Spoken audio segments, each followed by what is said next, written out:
world? The whole entire world. It's DeGrads. We're back.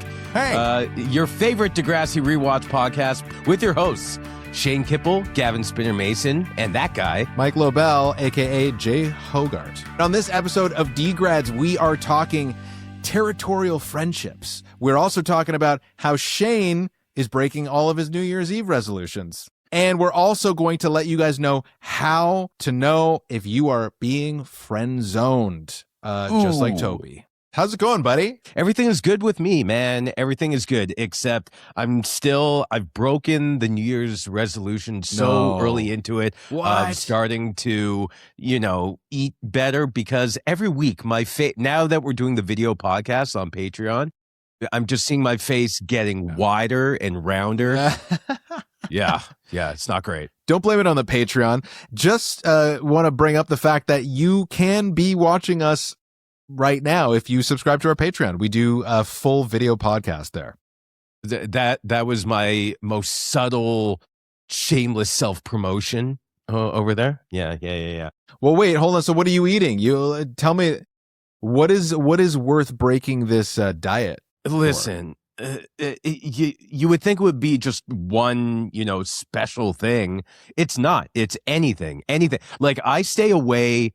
I'm an all or nothing kind of guy. I have an addictive personality. If there's something in my house that is snackable, I cannot just go for a couple bites and then leave it for weeks. The whole thing is getting got, And yeah, no, I get it. I'm the same way. It's been cheese, man. I keep things like that out of the house, and then I'm starved for it, and I visit friends or family, and they have cheese, and suddenly, like, 3 blocks of Black Diamond to my face. You know what I mean? Black Diamond? We got to get you some better cheese. Listen, I've got a cheese basket, and I'm shipping it to your address right now. You absolutely are not doing that. If you care about me, if you ever love me, Mike. All right, I canceled it. Thank you. Oh, that was quick. A friend of mine, a best friend of mine who I'm not going to out because he'll be upset, but we used to be roommates, and his whole thing was like he would take a little square of chocolate from his big chocolate bar and have one little square every night after dinner for dessert. And I would just stare at that chocolate bar like a hungry dog. And I couldn't believe how he would just take one bite and then rewrap the whole thing and put it back. And I'm like, what is wrong with you, man? I mean, what is your problem? There are 2 things I'm going to say to that. Number one, you missed possibly the only opportunity you've ever had to conversationally go look at something like a hungry hippo. You missed out on a big opportunity. Low hanging fruit. So, missed it. Yeah, it was. And number 2, funnily enough, from my mom, it's been this way because apparently my grandmother used to do it to her. Chocolate bar, always one chocolate bar, dark chocolate in the freezer, and it's a good quality chocolate bar. You're a maniac. That's the only thing I can limit myself to, 1 square, maybe 2. That's not right. But oh man, have you had cold dark chocolate before? This podcast is over. All right. If it was in my freezer, it would be gone. It wouldn't be in my freezer. It wouldn't exist. But have you ever had like a Sub-Zero chocolate bar before? Yeah. Okay, good. Delicious. Well, you didn't react to that at all. I don't know. They are delicious. All Listen, right, Mike, this episode isn't all about chocolate, okay? Though it should be. This episode is called Cabaret. Yeah. And as I'm sure you can imagine, it was named after Cabaret, which was the song made famous by Liza Minnelli in the 1972 film of the same name, Cabaret, directed by Bob Fosse. Yeah. And I got not this episode. The not movie. this episode. That's right. Yeah. On the surface, the song, I listened to it a bunch of times. I remembered the scene in the movie. It's got like a darkness. There's a sadness to it. On the surface, it's really light and it's catchy, but underneath, it's kind of, it's about denial. Because Liza Minnelli's character, Sally Bowles, she is leaning into the performance and the pleasures of cabaret theater, but the world around is getting really dark. I mean, like the Nazis are taking over, and in spite of that, she's kind of like choosing to continue this lifestyle, blissfully ignorant of what is happening in the world around her. Sounds like Life is Beautiful, except instead of the main character themselves trying to kind of blank out everything that's going on, the reality of the situation. In Life is Beautiful, it's what what was his name? Antonio Benini? Roberto Benini, yeah. Did it for his son to make sure that his son was able to get That's through right. it. Right. Yeah, right. That's a good reference. And in this episode, it's basically everybody in the episode is doing it. You've got Terry hiding behind this, her psychic abilities. Paige is using the mysticism to get what she wants. Ashley is pretending she's okay the entire time. I'm not even sure she's okay at the end of this episode. That was a weird twist. We'll get to that. But I that's kind of how I see it relating to the episode. And then, of course, the quite literal interpretation, which is that at Degrassi this week, they're doing a cabaret at lunchtime. There's a cabaret talent show. However, there was a lot of weirdness. I'm excited to get into this episode. I'm going to be honest right off the bat. Not my favorite one. Didn't think it was the strongest episode. By the end, I was just like, nah. The end was strange for me. To me, at least, the least favorite episode I've seen so far in season 1. Got to be honest. I think it did. I love all the mysticism stuff. I'm a huge Halloween guy. Do my seance every year, like the tarot and the Ouija. That was all fun, creepy stuff. But yeah, I agree with you. The end didn't ring true. I don't feel like Ashley was really being honest in the end there.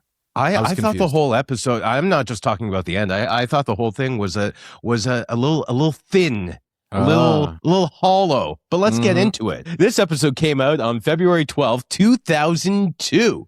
And if Mike didn't say, let me reiterate, this is season 1, episode 13, called Cabaret. Obviously, we know that. The writers were Aaron Martin, who did the story, James Hurst, who did the teleplay, and another episode directed by Lori Lind. So last week, when I said, I can't remember if Lori did any other episodes. Well, apparently at least one more.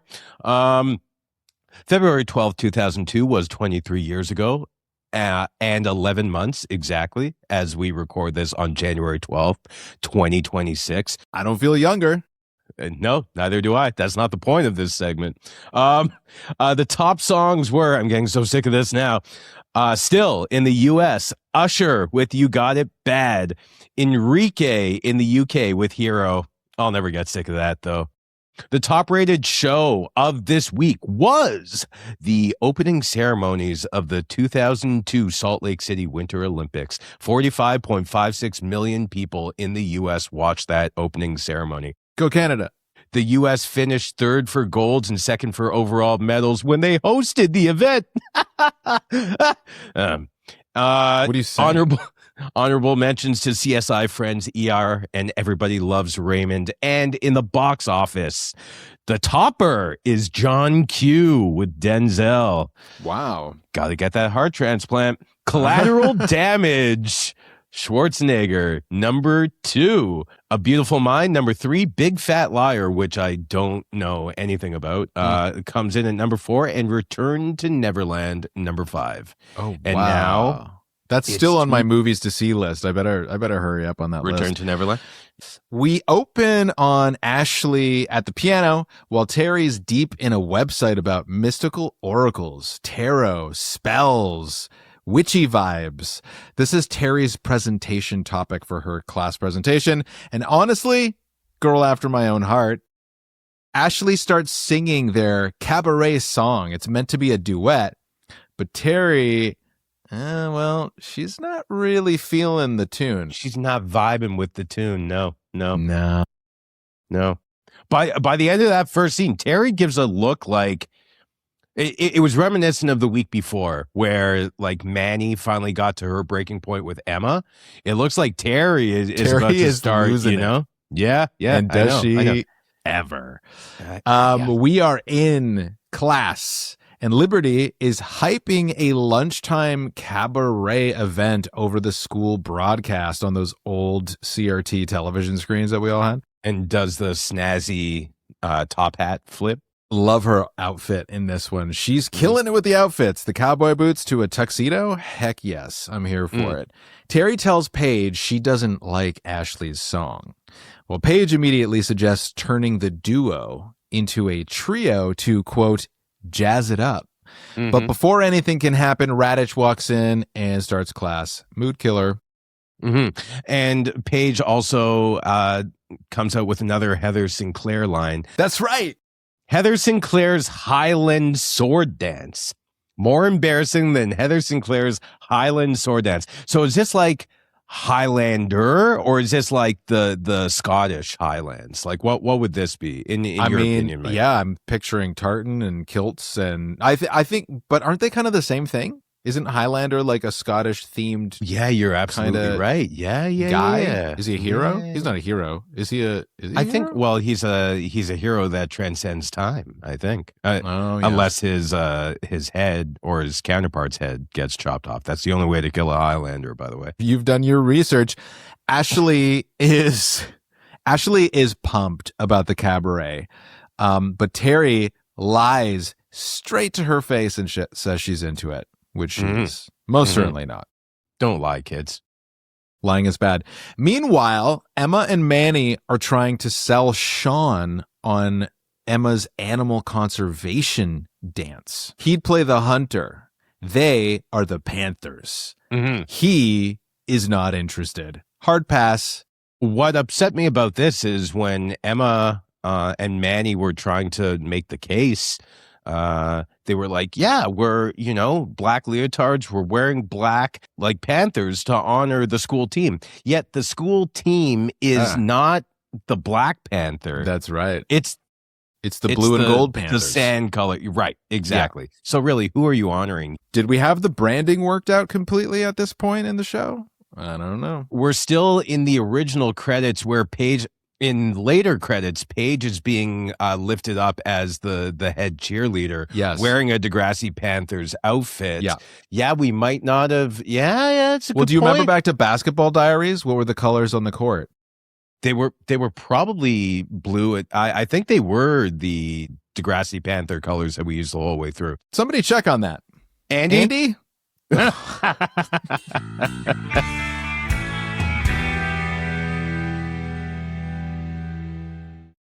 He will be back very soon, so hang on, y'all. Andy's coming back.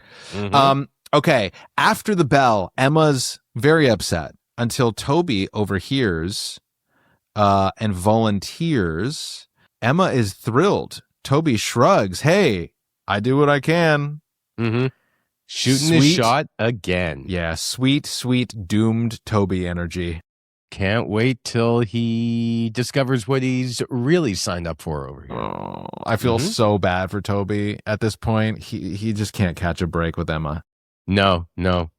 But can't fault a guy for trying. Or I want to get it. I want to get in there and teach him how to riz. That's what the kids say, right? Riz. I think so. You got to have the riz. You have to. Toby needs some more riz. Yeah, it's hard when you're in the shadow of JT's riz. Oh, JT's full of riz, and he just makes fun of Toby relentlessly this episode. Yeah, as he should. Terry gives her presentation on tarot and the Ouija board in Mr. Simpson's class. The lights are dimmed. It's very eerie in there. Spinner volunteers, asking a question to the oracle or the Ouija board. She's got a planchette there. Do you think Spinner is doing this because he's still holding a torch for Terry? Possible. It's possible. I have zero memory of that scene of anything to do with that. I have the faintest of memories of watching the actual cabaret dance, but that scene with the Ouija board, cannot recall anything to do with that. So it's lost to time. I think there was a twinkle in Spinner's eye. I think he's coming for Terry. I hope. Oh, you think that was the motivation for the being a stud line? Yeah. I think he was trying to get up and help Terry and also remind her that she should think he's attractive. Oh, and also, and Spinner whispers to her, remember my cat's name was Rocky. Special mention to Simpson for the first time being relaxed. Yeah. And maybe that's because of all the painkillers he's on from last night's crime fighting escapades. But He was really just chilled chilling out. in the corner. Oh yeah, leaned back in that chair. Yeah. So hard. I thought he was In going the to go dark. down. Yeah. Oh, yeah. So Spinner asks the question, what was the name of my first pet? Terry goes into full trance mode. Rocky. Rocky. It's correct. Spinner's freaked out, and Simpson gives her top marks for this. I'd give her more for a demonstration of actual psychic ability. I mean, that's pretty awesome. I don't think the class is hyped up enough. I don't think Spinner was hyped up. If that happened to me and I was not clued into the fact that the person was privy to the answer that they then came up with the board, I would be terrified. I would probably run out of there. Oh, by the way, you being the supernatural guy, is there any connection between tarot and Ouija? No. I'm glad you asked. I mean, in the sense that they're both tools of the esoteric arts. Shane. Okay. They can be used in the same situation, same settings by the same people to get different. How I use them in the seance is different. Like I'll give tarot readings, which is usually about people's fate and destiny, as it is in this episode. But then if we want specific pieces of information, names of things, dates, places, who we're talking to, etc., that's where you need letters and numbers. Got you. That's where you're actually communicating with a being that is trying to communicate back in a way that you would understand. Theoretically correct. But it's not predictive. It's that's not the clairvoyance. That's the totally here and now. Exactly. Okay. Got exactly. it. Okay. Yep. Okay. Thanks for the question. No problem. Ashley tells Paige she believes in this stuff, like would fully trust a psychic prediction that had to relate to her life and making decisions. And you can almost see the light bulb go on over Paige's head at this point. She's up to something. But when did Terry and Paige become so buddy? Yeah, I don't know. You know, like suddenly they're new best friends. Well, Possibly they needed a conflict. Best friends forever. Yeah, no, I guess the writers needed a conflict, and they were like, well, who could we believably pit or team up Terry with to go against Ashley? Which is hilarious that the universal disturber in Degrassi is always Paige. It was Paige for Manny and Emma, and now it's Paige for Ashley and Terry. She is the universal disturber. And I like this because we're actually starting to see this is challenging Terry a little bit. Terry's been like the best friend a gal could have the entire season, and now she's making some kind of questionable decisions because she just wants to please everybody, and she can't. She's being tested here. She can't please everybody, but right now it seems like she's really tired of pleasing Ashley, the unpleasable, if you will. The unpleasable Ashley. Well, outside of the school, Terry is doing tarot readings, and Manny pulls the Fool card upside down, which I already knew what that meant. Oh, wow. I was like, she is definitely going to sprain her ankle in this episode now. You didn't know that. No, I had no idea. Your day will end with a twist, Terry says. Manny is understandably a little bit disturbed. Paige jumps in and asks the Oracle if they should become a trio. Pushing her agenda a little hard here. Ashley is very suspicious. While she's distracted, Terry slips Paige a pre-planted 3 of Rods card. Paige, quote, randomly picks it up. Well, the Oracle has spoken. Paige is in the band. So is Terry, is she a medium of any sort, or is she just a charlatan? She's a charlatan. This is how I do my seance work, by the way. I've got tarot cards strapped to the bottom side of tables, and it's really good. Just give people what they want. Yeah. Or precisely what they don't want. Yeah, exactly. Okay. Yeah. It's the fire demon. It's the fire demon upside down. I don't even know what the images on tarot cards are. Ashley calls BS immediately, says that Paige will make it all sexy and stupid. And she also points out, who wants sexy and stupid? And she also points out that Terry already knew Spinner's pet's name. Mm-hmm. She's like, yeah, like you told him that weeks ago. Don't you remember? Did Spinner not remember that? No, I feel Spinner like didn't remember that. he doesn't know what he said 5 minutes ago. No, Spinner's a perfect target for her charlatan. He's a rube. Charlatanery? Is that, would that be tenaity? And then chaos. Manny exits the school. She tries a dance move while descending the stairs and absolutely decimates her ankle. You can really hear the crunch, and they do a close up of her ankle just fully. Ugh. I'm pretty sure the outside of her ankle touched the inside of her opposite knee. Yeah. Yeah.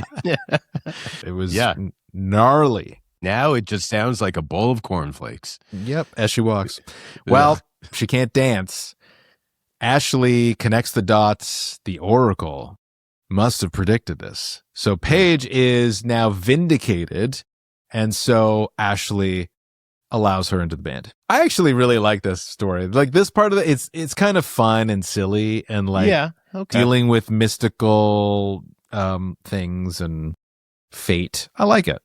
Yeah, sure, but they're okay. All right, fine. Tarot cards, Shane. Tarot cards. Okay. All right.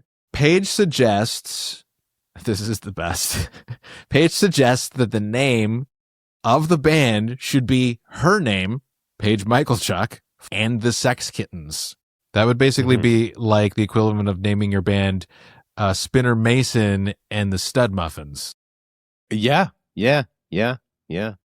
But I mean, I love any of those the creative names that people come up with for the star and then the supporting act, like Fits and the Tantrums. But I think you're like, so I'm one of the tantrums.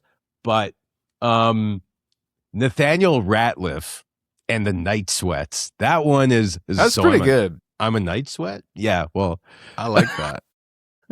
Listen, I've played in bands. You've played in bands. We have all come up with some pretty dumb band names in the past. But hell yeah, I was in a band called Left Foot Yellow.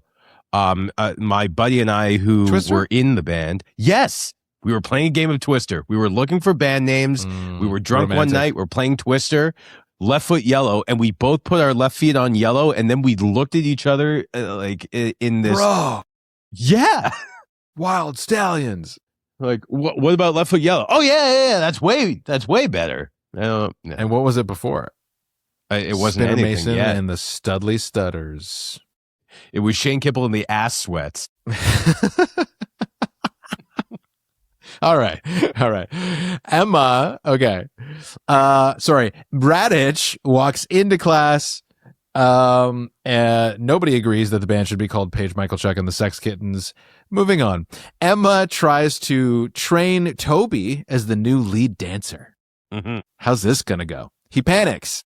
He kind of puts up a bit of a fight initially, and she's like, fine, then it's off.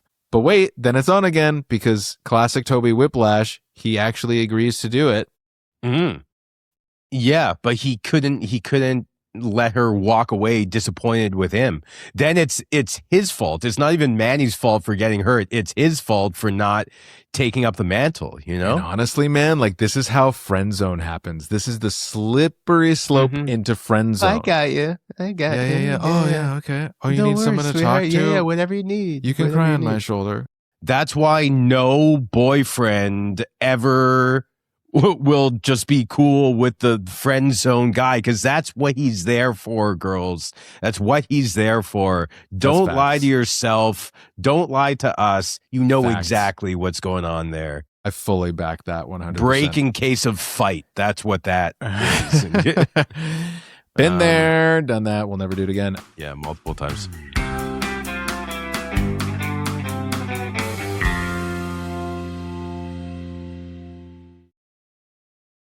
So in the bathroom, Paige is trying on costumes. She and Terry are bonding over the song sounding like a cow is dying. This is Ashley's hard work. I feel bad for Ashley. Like they are just taking her to town. Like, yeah, but she's such a tyrant. She needs to be cut down to size. All right. Yeah, okay, sure. Ashley walks in. guess what? She hates the look. So Paige and Terry decide to make a better version of Ashley's song behind her back. Oof. They pitch it to Simpson, who immediately gets nostalgic about the Zit remedy when they bring up writing it, this new version, on a synthesizer he's got in the classroom. How excited he was just that they were asking him about the synthesizer. Like, so you've talked about this synthesizer before. It's like, oh yeah. Yeah. It's right here. It's got 15 different sounds in it, man. Yeah. It's like Ross and Friends, where he's like, oh, what was it? When he was finding his sound. I don't know if you're a big Friends fan. Yeah. This was very cute, talking about the Zit remedy. He sings the Zit remedy song, and the kids kind of cringe.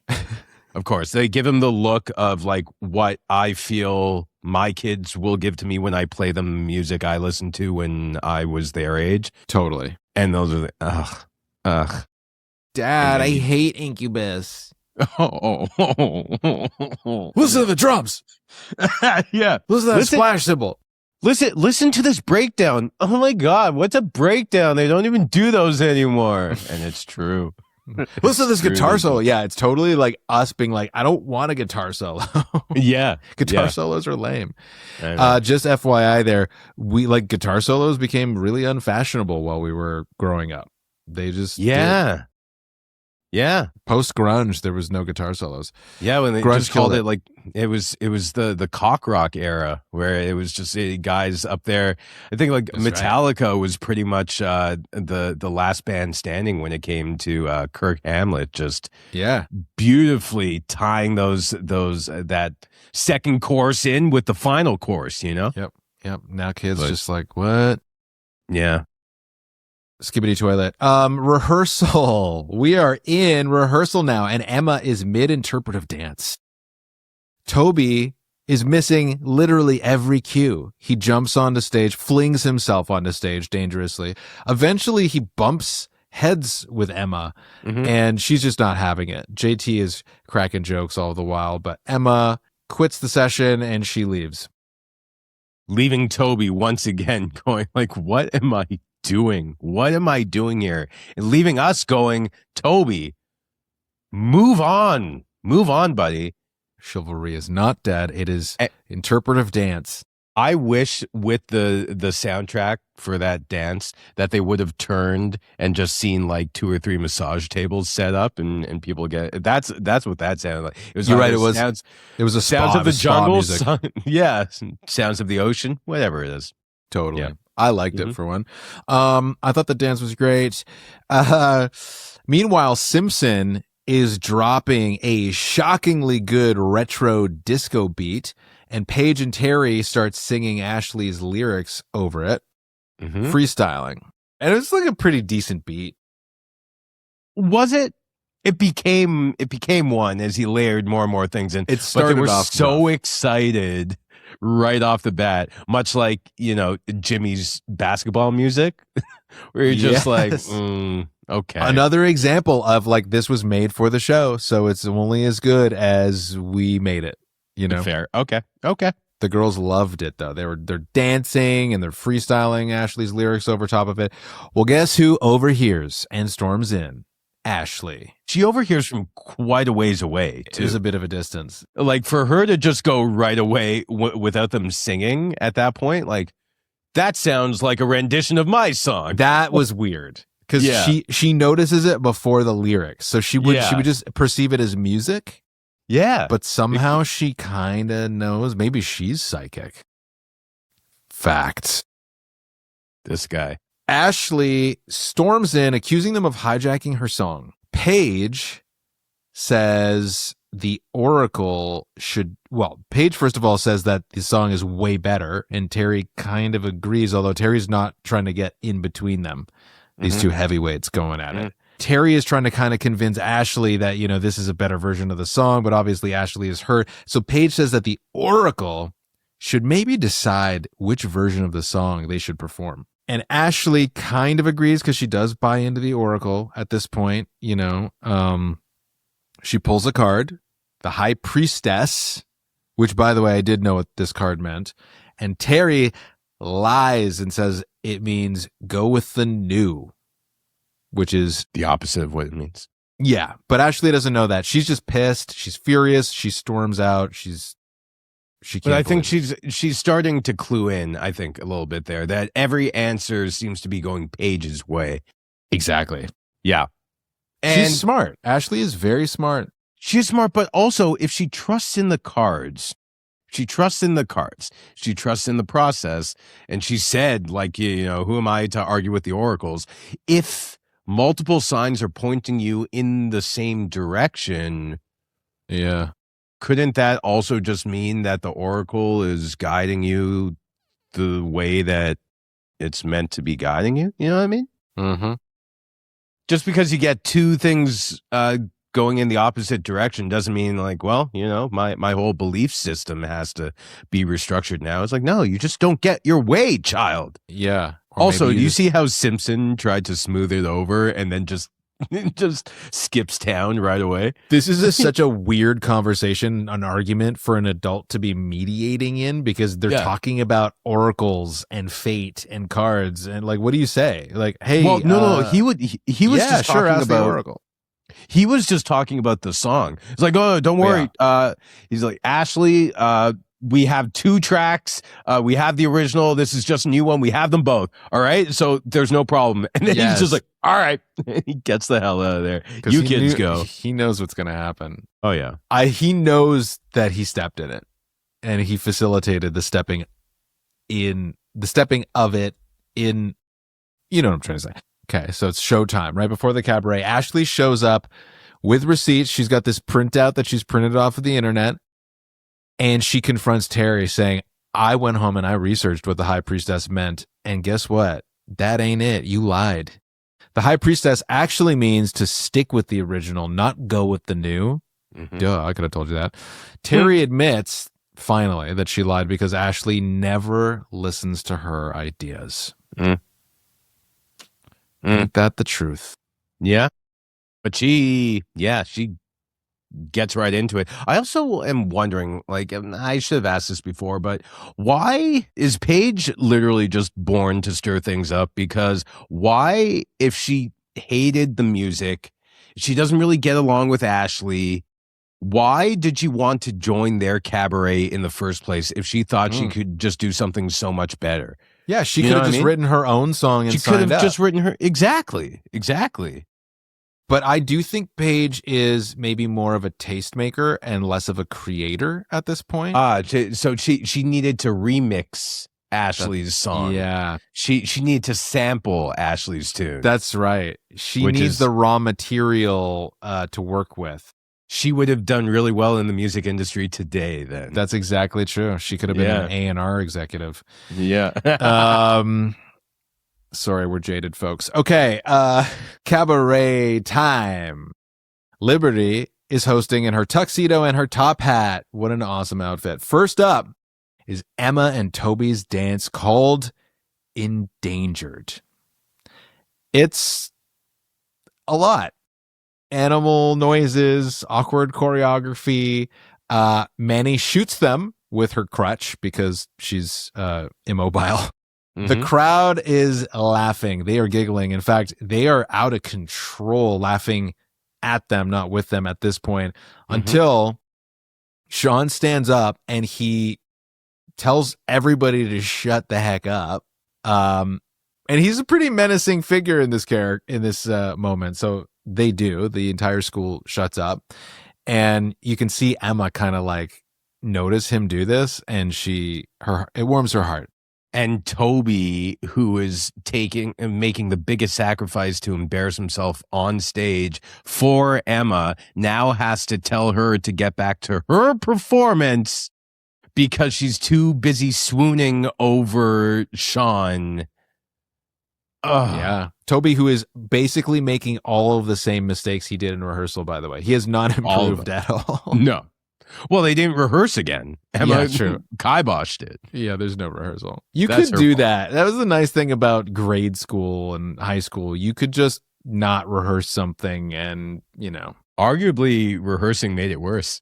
Yeah. I don't know. Yeah, that probably doesn't make any sense. That's probably true. Because then someone would come to you and go, wait, you guys practiced that? Versus, yeah, no, worse. that's our I first see what time. you mean. Yeah, it would make it worse. You wouldn't have Yeah. an excuse for being so bad. Exactly. No, it's true. Like the school talent show or like the school play at the end of the year where all the parents have to sit there and pretend to be excited. Oh, I've been to those. I have. Have you? Yeah. Or like me, I used to play piano. I couldn't imagine having to sit there for 4 hours and watch 3 hours and 58 minutes of kids perform that are not your kids. Yeah, they're not your kids. That's the thing. You're watching. Kids. All the parents are there for net 98% of the time for the other kids and 2% of the time for their own kid, but they still got to sit there till it's over. Yeah. Oh, you guys are putting in the work. We see you. We see you. Okay, backstage, Paige and Terry are fighting with Ashley because they've ripped her off, and they instead go on without her. Ashley warns them, however. This is very foreboding. She says, if I were you, I might not mess with the Oracle because who knows what could happen.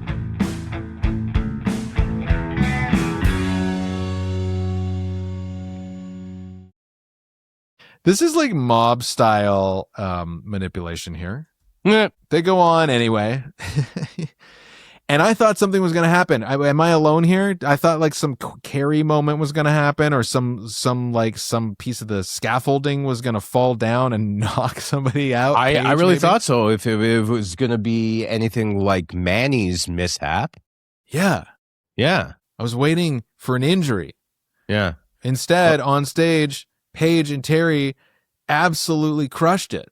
It was quite an enjoyable dance performance. Even Spinner and Jimmy were enjoying it. Yeah. And they don't enjoy any performances They at don't. Degrassi. Yeah, no, they were totally into it. And I think I saw a little bit in Spinner's eye, like, oh, yeah, that's my girl. That's my lady.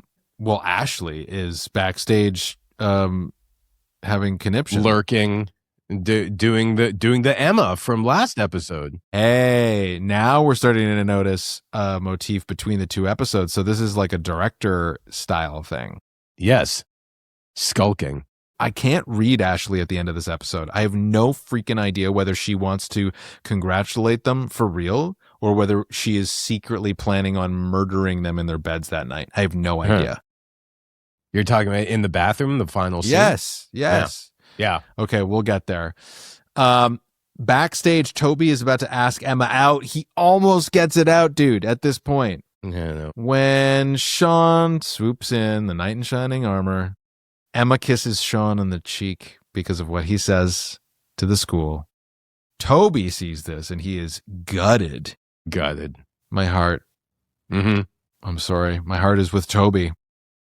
He's doing all the work. He's really putting himself out there. It's not about the work. No. It's not about the work. It's about those eyes, man, those blue eyes and that denim outfit. No, but we all know. We've all been in that situation. Yes, the harder and that's why you I got myself a denim outfit. No, but it's that sad, cruel twist of fate where the person that you really like that just doesn't see you, and the harder you try, the less attractive you become to them. Yeah. Like sand, folks. It's like if you squeeze sand too hard, it'll fall through your fingers. But if you just a light grip and it stays put. And that's what I've heard on the internet. Nice. Eloquent. Thank you.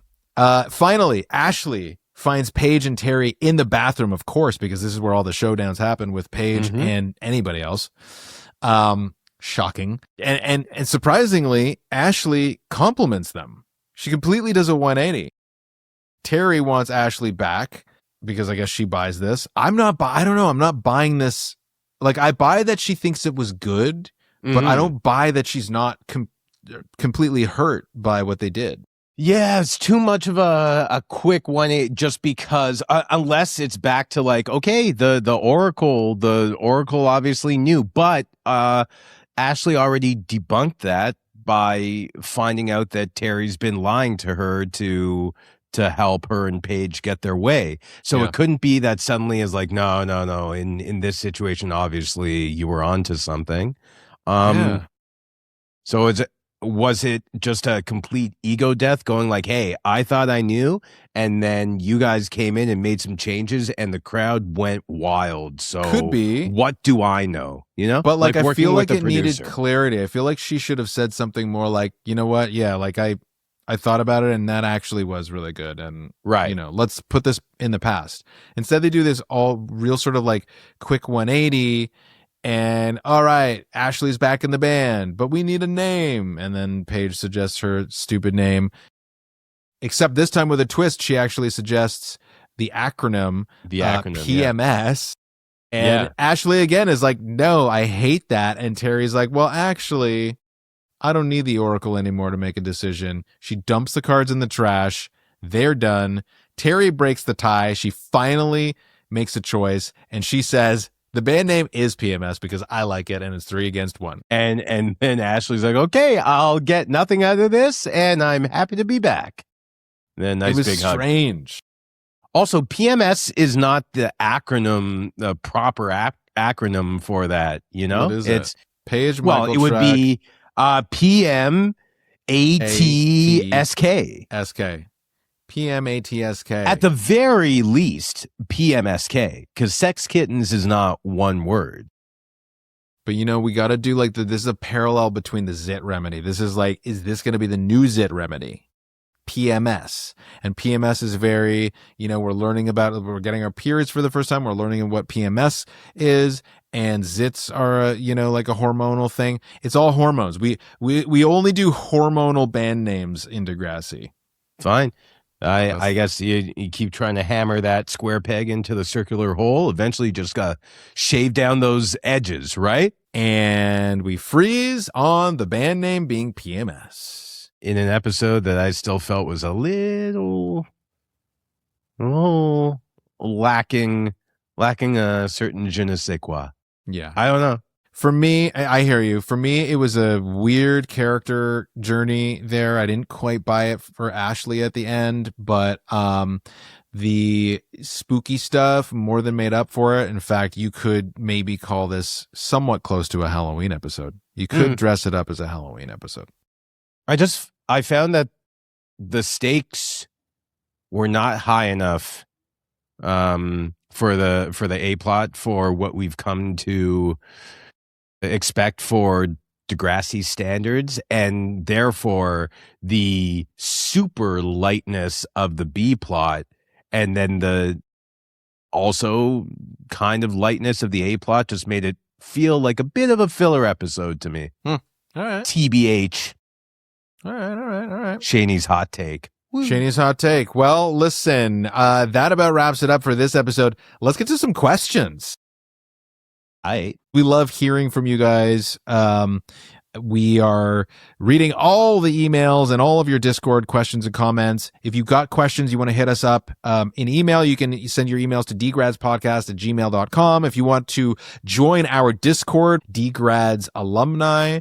And again, we also have a Patreon where you can get ad-free full video episodes days early. Not to mention over there, we also answer all of your questions. Every comment that you have on any of our response videos or the episodes themselves, we get to all of them. Heck yes. Okay, so we got an email from Victoria, and Victoria says, hey, I'm such a massive fan of Degrassi. I have been for nearly 20 years. I started watching at way too young an age. For reference, I would have been in the same grade as Claire, Jenna, and Allie. And I've been watching since JT was killed. Ooh. My friends always said it was the show about the most cursed school in the world. LOL. Yeah, can agree with that. By the way, Spinner is one of my all-time fave characters, and Jay is one of my all-time least favorite characters. What? Hey! That feels like 2 wins for me. Settle down. Anyways, here are my 2 questions.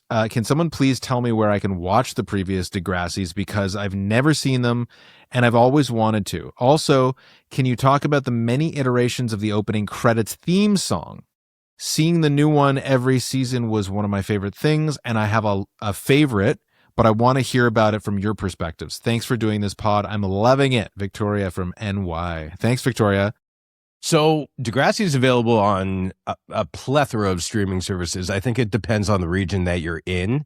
It was on Amazon Prime for a while. It was on HBO Max for a while. It's on, in Canada, a station called Tubi. There is a pre-installed, I think, on Samsung smart TVs, a 24-hour Degrassi channel that comes with it. And I think, as much as it hurts me to say, I think the full episodes for free are available on YouTube. Probably. And then the other question about the credits. This is a funny thing because, and this is really strange, Shane, you're going to find this very strange. Maybe everybody will, but about a year ago, I found a video on YouTube that was every season of Degrassi opening credits cut together in a row. It was like an hour long. Oh, no. And I sat there and I watched every single one. Shane, what's wrong with me? I don't know, Mike. Guys, I was feeling such waves of nostalgia, and I watched the entire thing, and then I watched the credits all the way until the show finished into Next Class, and I was really excited to see like the opening credits of the new kids, and it made me feel like I was part of a legacy that was continuing, and I just felt connected to multiple generations of people. It was kind of beautiful and kind of sad and kind of, the like sweet, the salty sweet of nostalgia. And that's what I did for an evening. Have you seen any of those AI generated videos where an actor is kind of aging as he's going through his projects? Yeah. Was that kind of how it felt for you? Forever young. Yeah. They've always got Forever Young. Yeah, playing. I know. But it was exactly that for me. But the question was, what was our favorite of any of the opening sequences, right? Am I crazy? Is that what the question was? I like the ones that I'm in. Yeah. Any of the ones I'm in are great. Well, I think the very first one where Spinner smashes Toby's face into the water fountain and then Paige turns around and, I have to give special mention to that because that was me for the first time in the opening credits for a show with my name on it. I'm like, oh my God, okay, this is really happening. But my actual favorite one was when Spinner is the outcast in the group after news comes out that he was involved in Jimmy's shooting, and it's the one where the whole group of friends are laughing in the classroom, and then they turn to Spinner standing at the doorway, who just hangs his head and then walks away. Yeah. That's because it's just so sad. It's Spinner so funny. Credits. It's so funny. I really liked. I don't remember what season this happened at, but the music got really edgy at one point, maybe like season 4 or 5. That was when we started doing our stills. That was the dark hallway stills. Was remember? that no? Like with with us doing like the 80s, the moving stills. Yes. I do the hat flip at the camera. That's the one. Yeah. There was something about that because I grew up listening to like heavy music, and so I thought, oh, this is cool. Like we're going dark and edgy, heavy. It's like shredding guitars and crunchy synth drums, and I kind of like that. Yeah. Thank you so much, Victoria, for that question. All right, we got a Patreon question over here. Ooh. This is, by the way, Anastasia. I hope I'm saying that right. Anastasia. I feel like there wasn't a first date episode with Spike.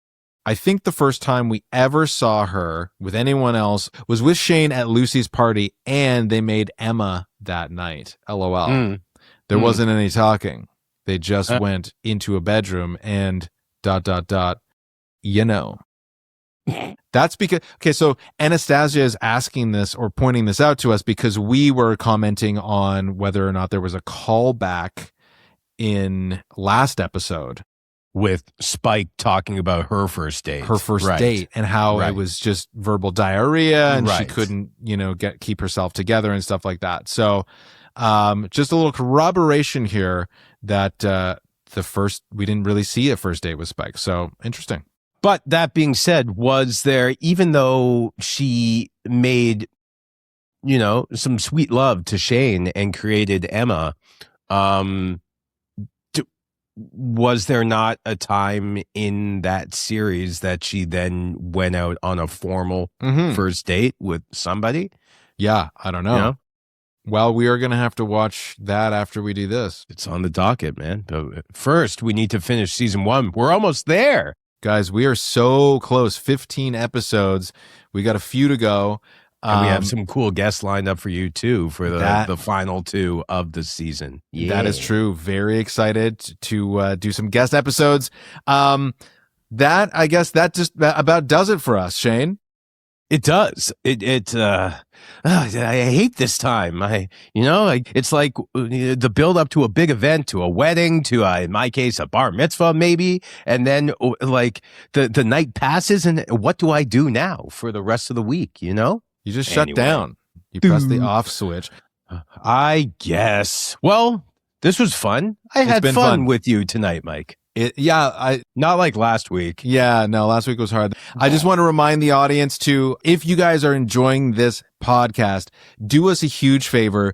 Please vote for the podcast, rate it, review it on your podcast streaming app of choice, whether it's Apple Podcasts or Spotify, whatever it is. If you guys do that, it really helps us get the podcast out there. It tells the algorithm that we exist. And I'm finding there's a lot of people that still don't know there's a Degrassi Rewatch podcast out there. So help get the word out by voting for this podcast. Slap around that algorithm. Take back the power. But we will see you next week. We will have a guest in tow. Who will that be? Only time will tell. But until then, this has been another episode of the DeGrads podcast with Shane Kipple and Mike Lobel. And we will see you next week. Ciao.